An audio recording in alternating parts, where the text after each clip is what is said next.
I spent 5 years acting as a ghost, cleaning up the messes of the elite, only to realize I was actually the primary subject in a global experiment designed to break my mind. Now that I've finally seen the cracks in their reality, I'm the only one with the code to tear the entire system down. I have spent the last 5 years of my life building a reputation as a ghost. In the cutthroat world of private equity, people like me aren't seen. We are the ones who clean up the messes that the suits make. When I walked into the ballroom of the Grand Hotel for the annual Inner Circle Summit, the air was thick with the scent of expensive cigars and the kind of arrogance that only money can buy. There were 200 people in that room, each one of them worth more than a small nation's GDP, and at the center of it all was Julian Vane. Julian was a man who didn't just walk into a room. He owned the oxygen in it.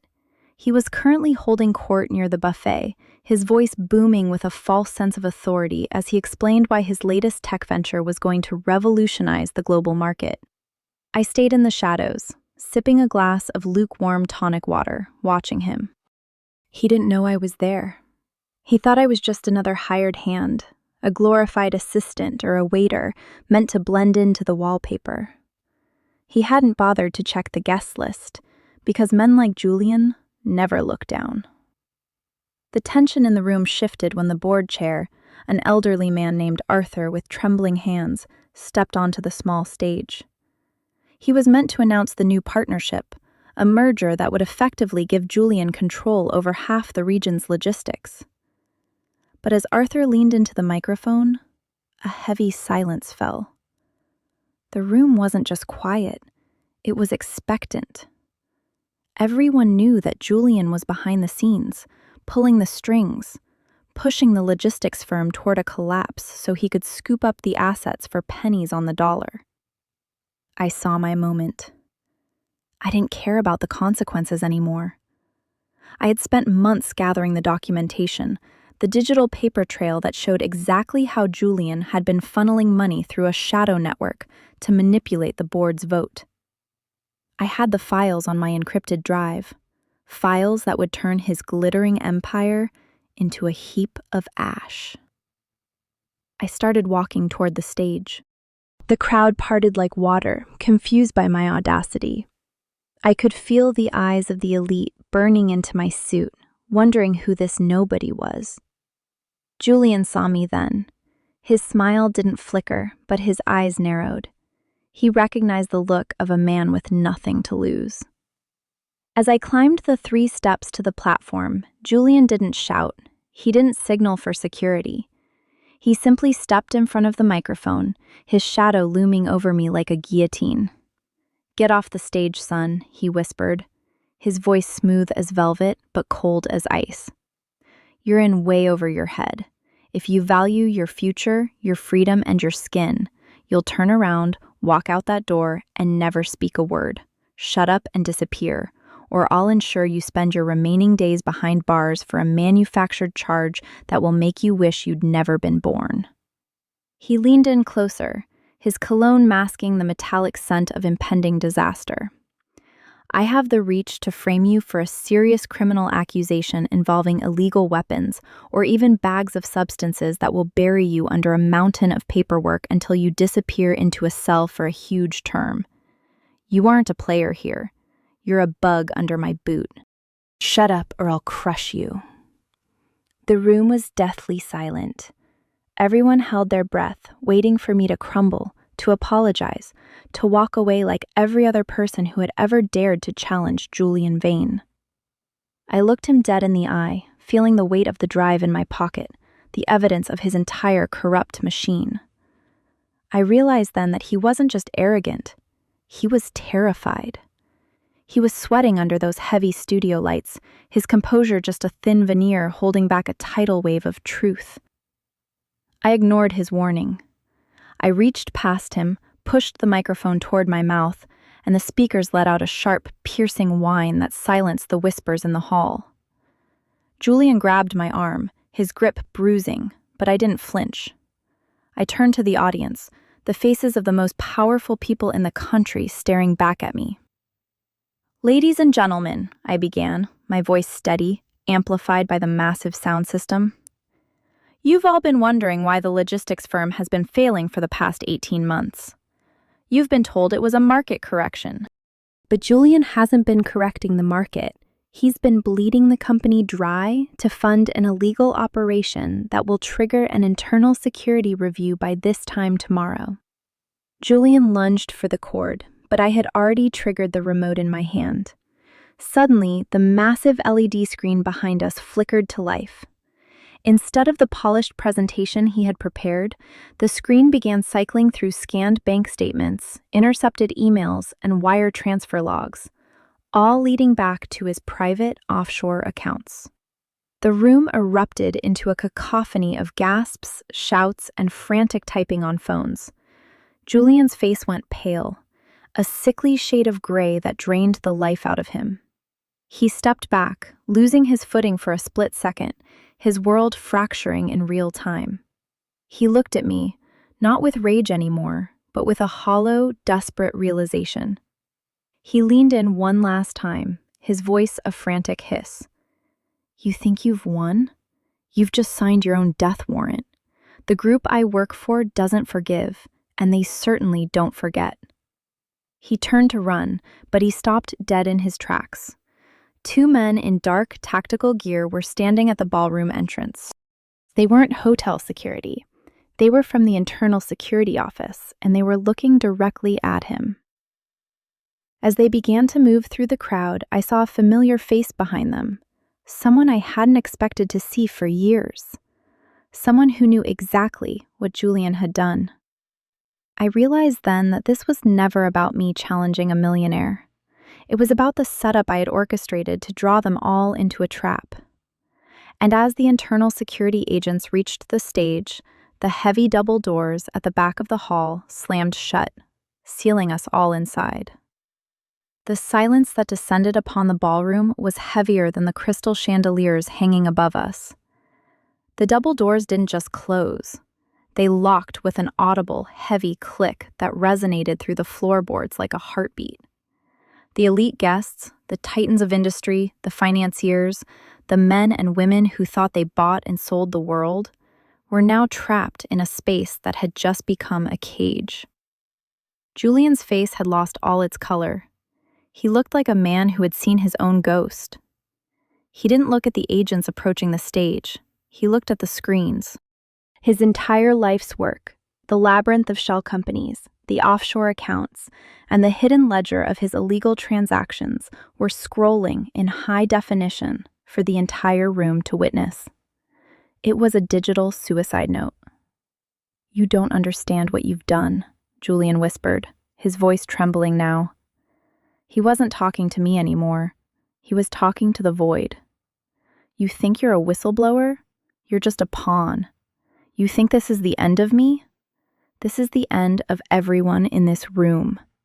You've triggered a failsafe that wasn't meant to be tripped for another decade." One of the agents, a woman with eyes as sharp as a scalpel, climbed the stage.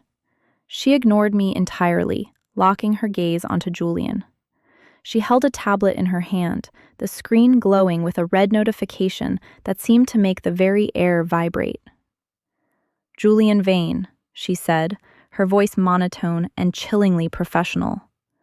"By order of the Internal Security Office, you are being detained for the orchestration of an organized scheme and the potential compromise of national economic integrity. Do not move." Julian laughed, a jagged, broken sound. "You're too late. Look at the screens." The sync is complete. I glanced up. The progress bar on the LED board had reached 100%. A new window popped up. It wasn't a bank statement anymore.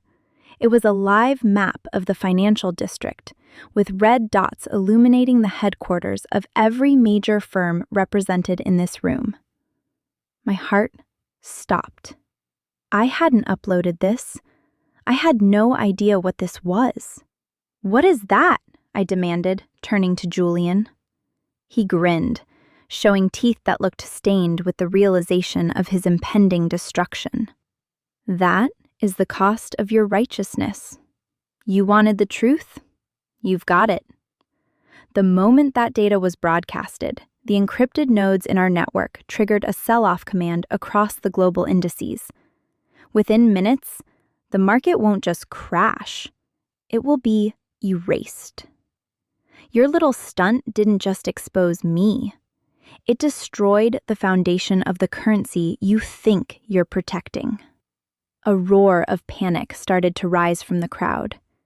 People were frantically shouting into their phones, but the room went completely dead. Signal jammers. Of course. We were in a vacuum. I looked at the agent, hoping to see some sign of control, but she looked as shocked as the rest of us. She started tapping frantically on her tablet, her calm demeanor fracturing. "I didn't plan for this," I whispered, the weight of the moment pressing down on my lungs. "I just wanted to expose the corruption."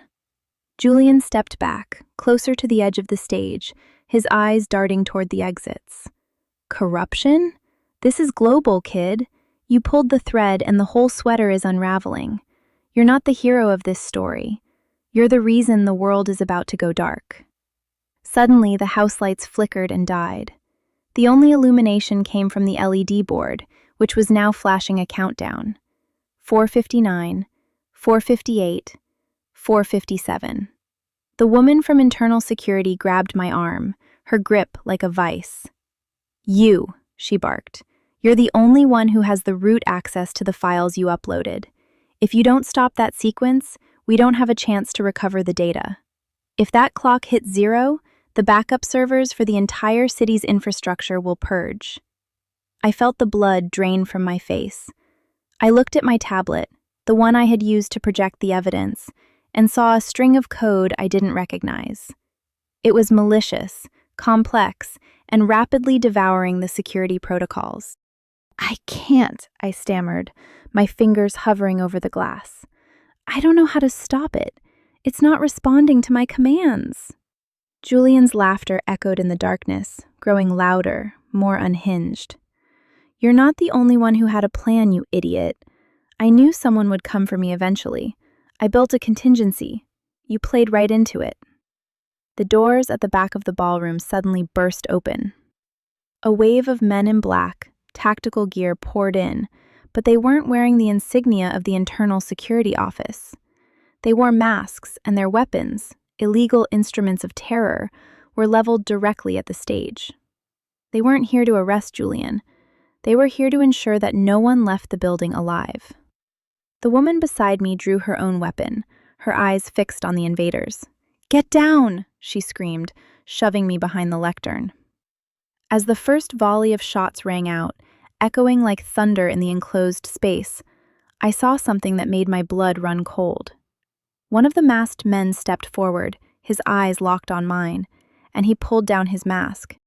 It was the one person I had trusted the most, the one who had given me the drive and the evidence to expose Julian in the first place. He didn't look like a savior. He looked like he was ready to finish the job. He pointed his weapon at the screen, then at me, and whispered something that was swallowed by the chaos of the room.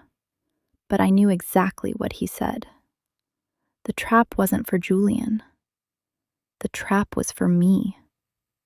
The first shot shattered a crystal chandelier, sending a rain of glass shards across the ballroom like a jagged waterfall of diamonds.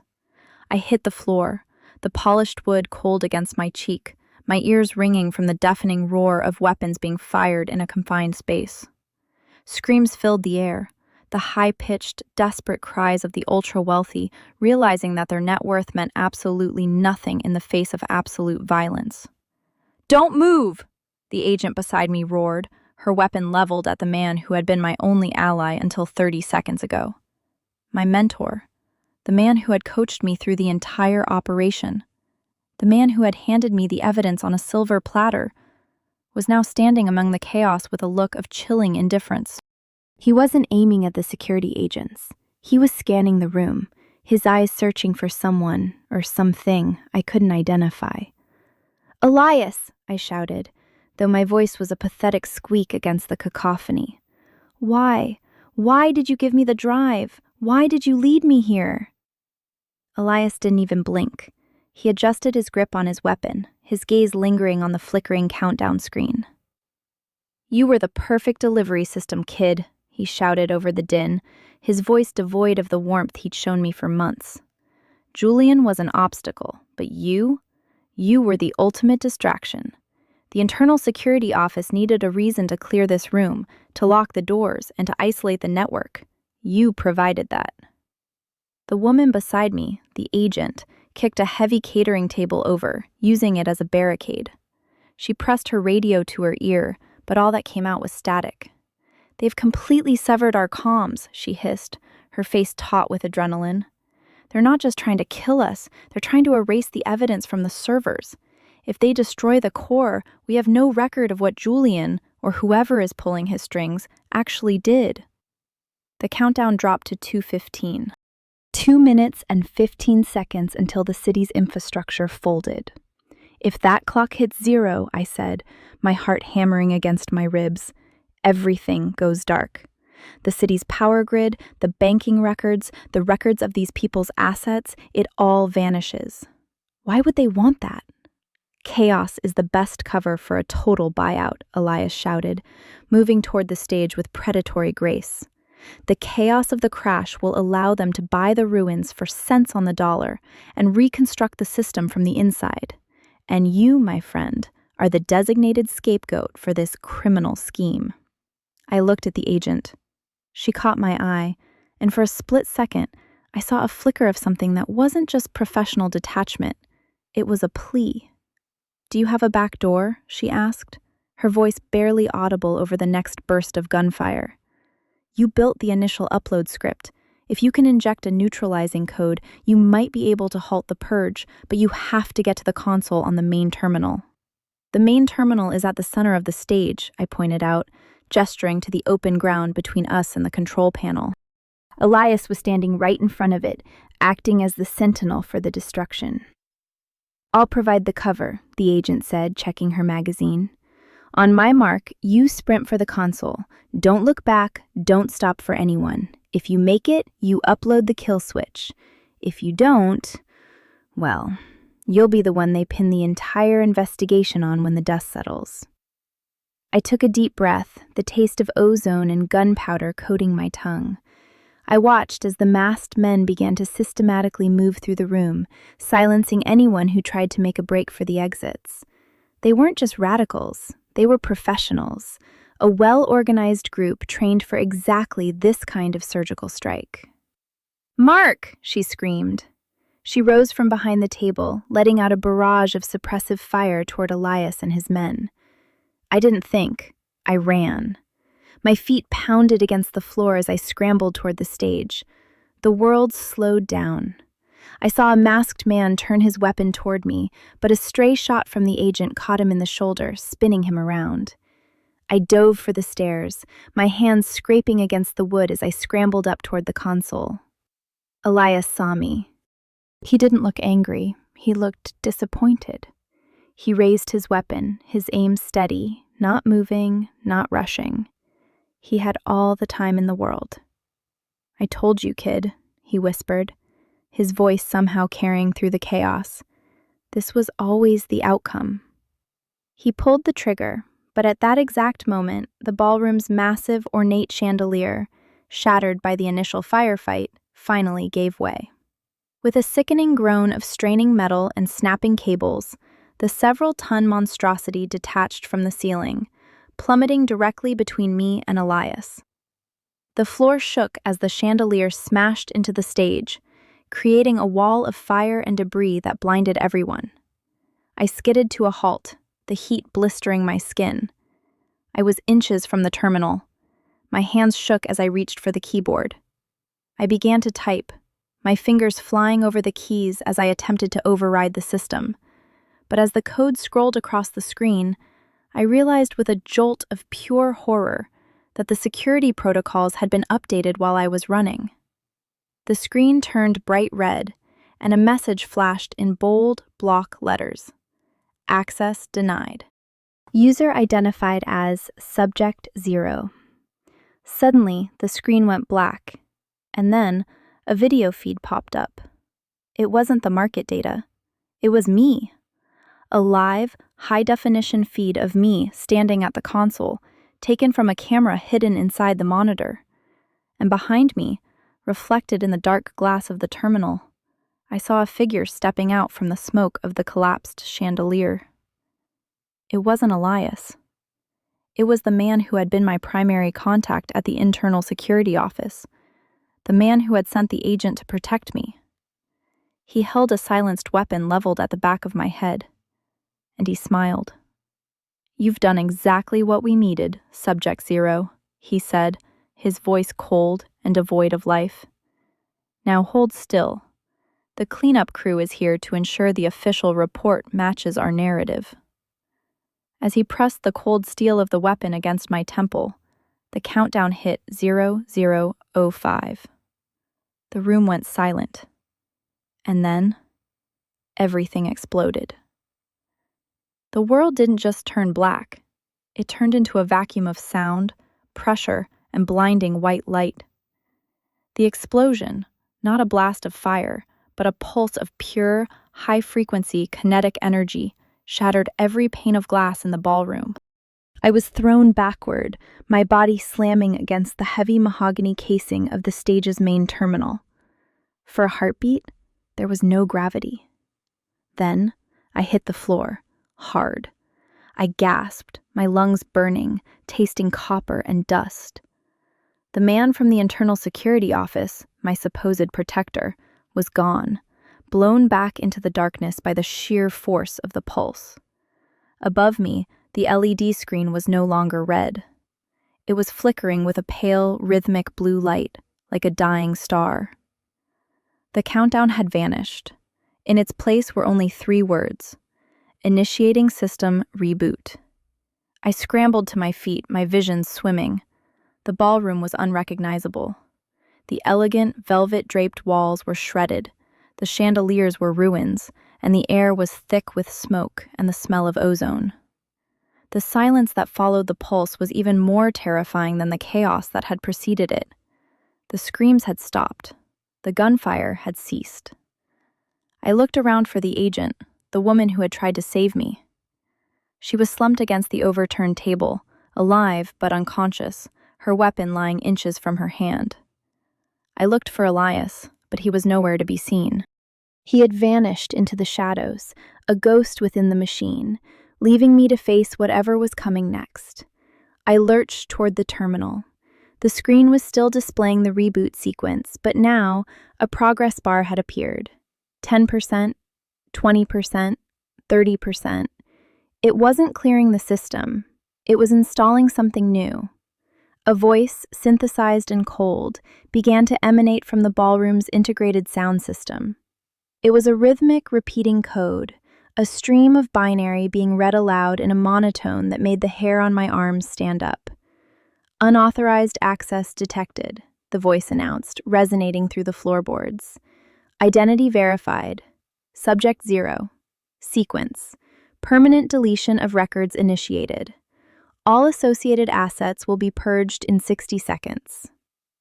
I realized then that they weren't just erasing the evidence of the crime, they were erasing the record of my existence.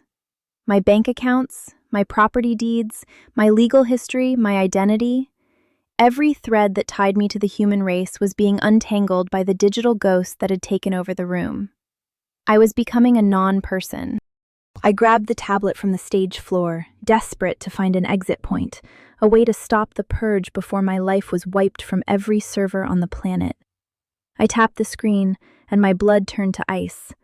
My access to the network wasn't just blocked, it was being redirected.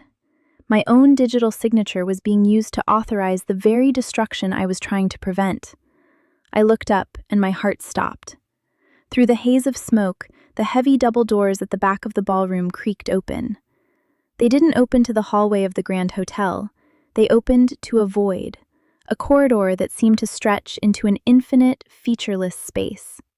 And standing in the frame of that door were 3 figures in white coats, their faces obscured by glare-resistant glass. They weren't soldiers, they were observers. "Subject 0 is ready for reintegration," one of them said, their voice projecting directly into my mind, bypassing my ears entirely. The trial was a success. The data gathering phase is complete. I stumbled back, my hands trembling. What are you talking about? What is this place? This place is a simulation, the observer replied, stepping into the room. As he walked, the floor beneath him didn't make a sound. The millionaires, the corruption, the illegal scheme, the weapons, it was all designed to test your response to moral pressure under extreme duress. You weren't a whistleblower, and you weren't a victim. You were the variable in a global behavioral experiment. The room around me began to ripple like water. The ballroom, the furniture, the fallen bodies, they were losing their solidity, turning into digital geometry. The agent, the one I had trusted, suddenly dissolved into a cluster of floating pixels. I felt a wave of nausea. Everything I had fought for, every person I had feared or loved, was nothing but code. The test is over, the figure said, now standing only inches from me. He reached out, his hand hovering over my chest. You failed the final objective. You tried to save the system instead of letting it burn. That's why you have to be reset. I looked down at my hands.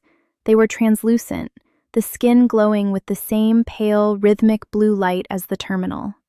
I was dissolving. The reality I had known for 30 years was retracting, folding in on itself.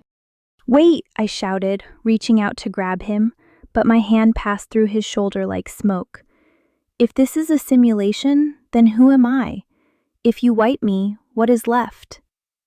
The figure leaned in, his expressionless mask reflecting my own terrified, fading face.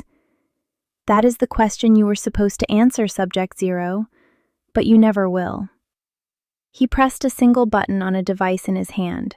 The room vanished, the light went out, and for a moment I didn't exist at all, just a fragment of memory floating in a sea of static.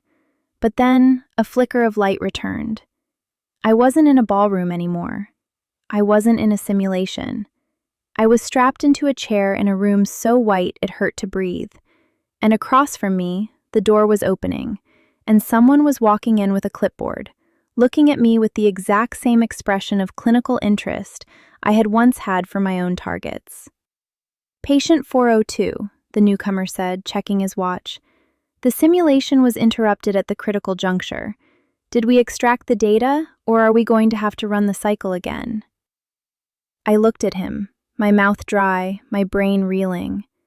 Then I realized the terrifying truth. I didn't just have one secret.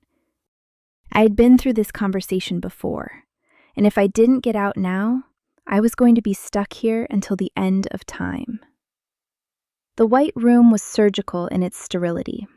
Every surface reflected the harsh, overhead fluorescent glare, making it impossible to hide. I blinked, my vision adjusting to the brightness, and I felt the cold plastic of restraints against my wrists. The man with the clipboard looked at me with an unnerving, vacant calm, as if I were a malfunctioning circuit board rather than a human being. "Did we extract the data?" he asked again, his pen poised over the paper. My mind was a tangled web of memories, some real, some clearly planted simulations. The smell of the ballroom cigars still lingered in my nostrils, a phantom scent from a life that felt like a 100-year dream. I knew what he wanted. He wanted the access codes for the global infrastructure. He wanted to know how the system I had supposedly built could be dismantled. But the realization hit me with the force of a physical blow. I wasn't just a patient. I was the architect. I didn't answer him. Instead, I focused on the internal rhythm of the room. The hum of the air conditioning, the slight flicker of the lights, they were all tied to the same mainframe that had powered the ballroom simulation. I realized that my mind hadn't just been a subject, it had been integrated into the server. Every time they ran the simulation, I learned more. Every time they wiped me, a residual shadow remained. "You're not going to get it this time," I said, my voice raspy but steady. The man paused, his pen hovering in midair. "Pardon?" "The simulation," I continued, feeling a surge of clarity. "It's a feedback loop. You run these scenarios to see if I'll crack, to see if I'll reveal the location of the master key. But every time you do, you provide me with more data on your security protocols. I'm not the one failing the test, Doctor. You are. I looked at his watch. It was ticking backward. A slight error in the projection. They were getting sloppy because they were getting desperate. I took a deep, calculated breath and pushed my consciousness outward, not into the room, but into the peripheral sensors I could feel vibrating in the walls. I had spent countless lifetimes in that simulation. I knew the layout of this facility better than they did. The security review you were so afraid of in the ballroom, I smirked, though my face felt stiff. It wasn't a threat. It was a countdown. The man frowned, his clinical facade slipping. What are you talking about? Guards! The door hissed open, but no guards entered. Instead, the lights in the facility began to pulse in the same blue rhythm as the terminal in the ballroom. A siren, low and mournful, began to moan through the vents. The doctor scrambled toward the console on the wall, his hands flying across the screen, but his movements were sluggish. I had already bypassed the firewalls while he was busy interrogating me. You wanted to know where the data went, I said, my voice echoing through the facility speakers now, amplified and cold. I didn't hide it. I uploaded it. To everyone. The facility's screens erupted into a frenzy of activity. Every news outlet, every government server, every public forum was receiving the feed. The organized scheme, the illegal weapon trades, the internal security office's true agenda, it was all being broadcasted in real time. The millions of people who had been manipulated by this shadow group were finally seeing the strings. The doctor turned to me, his face a mask of pure, unadulterated terror. Stop it! You have no idea what you're doing. If you leak that data, you're destroying the entire foundation of the economic order. You'll be hunted for the rest of your life. I've been hunted for 300 cycles, I replied, feeling the restraints click open as I overrode the physical locks. I think it's time for the hunter to become the prey. I stood up, my legs feeling strangely heavy, as if I were moving through water. The facility was descending into chaos. Alarms blared and the emergency bulkheads began to slam shut, sealing the complex off from the outside world. The man with the clipboard dropped his notes and fled toward the exit, but he wasn't going to get far. The data I had released included the biometric signatures of everyone working in this facility. Outside, in the real world, the authorities were already descending on the location. I walked toward the terminal in the center of the room. I had one final task. I didn't want to just leak the data. I wanted to ensure that the simulation would never be run again. I placed my hands on the console, felt the interface humming under my palms, and initiated a total system purge. The room began to shake. The walls, the floors, the ceiling, they were crumbling, not into dust, but into lines of code that vanished into the ether. The light grew impossibly bright, swallowing the facility, the doctor's frantic screams, and the artificial world he had created. When the light faded, I was standing in a park. The air was real. It smelled of damp grass and rain. Above me, the sky was a deep, bruised purple, and I could hear the distant sounds of city traffic, the actual city, not the simulation. I looked down at my hands. They were solid. They were human. I reached into my pocket and felt a small, physical object, a keycard with a QR code etched into the side, the only piece of the simulation I had managed to pull through into reality. I knew who was waiting for me. I knew that the real fight was only just beginning. The world would be in turmoil for years as the truth of the last decade surfaced, and I would be at the center of the storm. But for the first time in as long as I could remember, I was the one who held the map. I took a step forward, the grass soft beneath my feet, and walked toward the city lights. I was no longer a ghost, no longer a subject, and no longer a pawn. I was the one who had finally spoken up, and for the first time in my life, the world was actually listening. I looked back at the park once more, saw the digital flicker of the facility's remnants dissipating in the air, and smiled. The silence that followed wasn't the silence of a cage. It was the silence of freedom. And as I stepped out onto the street, I knew that whatever came next, it was mine to write.